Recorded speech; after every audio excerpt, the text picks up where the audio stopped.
এরপরে প্রশ্ন হলো, মাথা ব্যথা দূর করার জন্য কোনো দোয়া আছে কিনা, যে দোয়া করলে মাথা ব্যথা ভালো হয়? দোয়া আছে ভাই, শুধু মাথা ব্যথা নয়, শরীরের যে কোনো অঙ্গে ব্যথা হলে সেই ব্যথা দূরের জন্য অব্যর্থ এবং পরীক্ষিত একটা দোয়া আছে।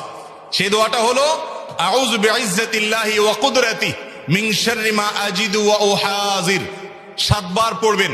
যেই জায়গায় ব্যথা হয়েছে ওই জায়গায় হাত রেখে আউযু বিইজ্জাতিল্লাহি ওয়া কুদরাতিহি মিন শাররি মা আজিদু ওয়া উহাযির, যার অর্থ হলো আমি আল্লাহর কাছে আশ্রয় চাই, আল্লাহর কুদরতের মাধ্যমে আশ্রয় চাই।